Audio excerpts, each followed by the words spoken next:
Эжеке, Айдананы чакыртпасызбы? Байыш келе солуп атасың, мен Айдана. Айдана? Байыш сен такыр өзгөрүп өттүрсүң го? Сен бир аз өзгөрүп турсуң, Турбай кел.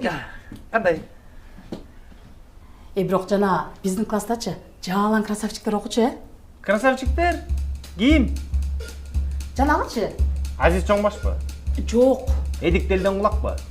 Самат Жүлжүк? Жок, ал эмес. Адик Кодобу? Жок. Макс Чолок? Турай, класс эмес, оорукана го. Айтпа. Ой, жанагычы бой узун Качкынбаев. Бакытпы? Ооба, ошол. Ал өтүп кеткен да. Кандайча? Эмне болуп, качан? В класска өтүп кетпеди эле, 7 класста. Жинди, ошентип айтпайсың манан. Жүрөк түшөсүң да. Тирүү эле сен красавчигиң.